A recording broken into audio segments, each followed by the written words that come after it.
નમસ્કાર. તપોભૂમિ ગુજરાતમાં આપનું સ્વાગત છે.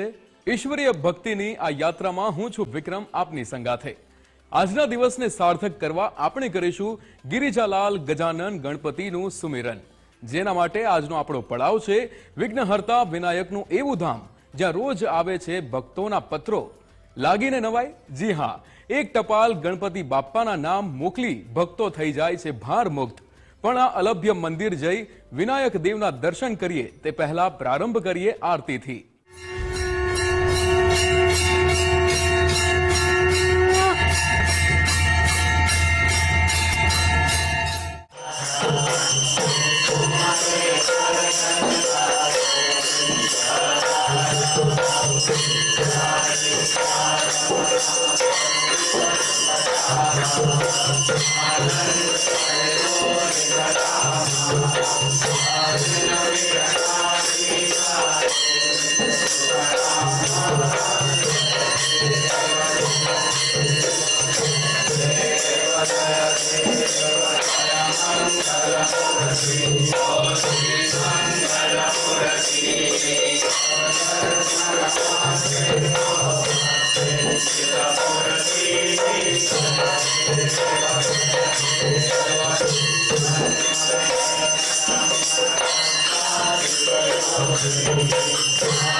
જય ગણપતિ સદગુણ સદન, કવિવર બદન કૃપાલ, વિઘ્નહરણ મંગલ કરણ, જય જય ગિરિજાલાલ. કોઈ પણ વિઘ્ન હોય, વિઘ્નહર્તાના આશીર્વાદ મળે એટલે વિઘ્નો થઈ જાય દૂર. વિઘ્નહર્તા દેવ ગણેશજીના દર્શન કરવા આપણે જઈએ એક એવા ધામ જ્યાં વસેલા ગણેશજીનો મહિમા છે અપરંપાર. સામાન્ય રીતે તો ભક્તો ભગવાનને હાથ જોડી પ્રાર્થના કરે છે, પણ આ મંદિરમાં ભક્તો અલગ જ રીતે પોતાની અરજી રજૂ કરે છે. અહીં ભગવાનના નામે લખાય છે ચિઠ્ઠી. શ્રદ્ધાની આ પરંપરા પાછળ કારણભૂત છે અહીં વસેલા સાક્ષાત સ્વયંભૂ ગણેશજીનું સત. ભક્તોની માન્યતા છે કે અહીં ભગવાને કરેલી અરજ જરૂર પૂરી થાય છે. આવો તો આપણે પણ કરીએ આ સિદ્ધિ વિનાયકના દર્શન અને જાણીએ મંદિર સાથે જોડાયેલો ઇતિહાસ. ઓમ શ્રી ગણેશાય નમઃ. રાજકોટ જિલ્લાના ઉપલેટાથી 24 કિલોમીટર દૂર ઢાંક ગામ ખાતે 5000 વર્ષ કરતા પણ પૌરાણિક સ્વયંભૂ ગણેશ મંદિર આવેલું છે. અહીં આ મંદિરમાં અનોખી પરંપરા છે. અહીં ગણપતિ બાપા ટપાલના માધ્યમથી ભક્તોના દુઃખ દર્દની જાણકારી મેળવે છે. અહીંના પૂજારી દ્વારા રોજ ગણપતિ બાપાને ટપાલ વાંચીને સંભળાવે છે અને અહીં દરરોજ ભક્તો દેશ વિદેશથી 100 થી 150 જેટલી ટપાલો મોકલે છે. સિદ્ધિવિનાયક ગણેશ મંદિર તેની અનેરી પરંપરા માટે જાણીતું છે. અહીં પૂજારી રોજ એકાંતમાં ગર્ભગૃહમાં ગણપતિ દાદાને ટપાલો વાંચી સંભળાવે છે. છેલ્લા 27 વર્ષથી મંદિરમાં આ પરંપરા ચાલી આવે છે. નવમં ભાલચંદ્ર ગુજરાતના ગામડે ગામડેથી ભક્તજનો અહીં આવે છે. મુંબઈ, પૂના, મહારાષ્ટ્રથી પણ ભાવિક ભક્તો અહીં માથું નમાવવા આવે છે. ખાસ કરીને ગણેશોત્સવ દરમિયાન ભાવિક ભક્તોનો ભારે ધસારો રહે છે. ઢાંક ગામમાં ચારે દિશાઓમાં ગણપતિ દાદા બિરાજે છે. કહેવાય છે કે જ્યાં જ્યાં ગણપતિ દાદા બિરાજતા હોય ત્યાં ત્યાં આધિ, વ્યાધિ, ઉપાધિ કે કુદરતી આફતો આવતી નથી. ઢાંક ગામમાં પણ ક્યારે આફત આવી નથી. એટલું જ નહીં, અહીં એવી પણ લોકવાયકા છે કે પાંડવો આ વિસ્તારમાં આવ્યા હતા અને ગણપતિજી સહિત શિવ પરિવારની પૂજા વિધિ કરી હતી. આશરે 2000 વર્ષ પૂર્વે ઢાંકનું નામ પ્રેહ પાટણ હતું. એક સાધુ મહારાજે કોઈ કારણોસર શ્રાપ આપી ઢાંકને હતું ન હતું કરી નાખ્યું. ગામ જમીનમાં દટાયું અને માયા એટલે કે ધન દોલત માટી થઈ ગયા હતા. બાદમાં ભક્તજનોએ ગજાનન સમક્ષ ગામને ફરી વસાવવા પ્રાર્થના કરી અને ગામ વસ્યું. ત્યારથી આજ સુધી ગણપતિ બાપ્પા ભક્તોની અરજ સાંભળતા આવ્યા છે અને દુઃખ દૂર કરતા આવ્યા છે. ઉપલેટા તાલુકામાં પ્રાચીન ઇતિહાસ ધરાવતા ઢાંક ગામમાં સ્વયંભૂ પ્રાગટ્ય એવા શ્રી ગણેશ દાદાનો મહિમા અપરંપાર છે અને ગણેશ દાદાના દર્શન કરવા એ જીવનનો એક લાહવો છે. કોઈ પણ ભક્તો કોઈ કારણોસર ઢાંક મંદિર દર્શન કરવા ના આવી શકતા હોય તો ઘર બેઠા પોસ્ટનું કવર લઈ જે કાંઈ મનોકામના હોય એ ચિઠ્ઠી પોસ્ટના કવરમાં નાખીને શ્રી ગણેશ મંદિર ઢાંક લખીને પોસ્ટ દ્વારા મોકલી દઈએ. પોસ્ટમેન અહીંયા આવીને દઈ જાય છે.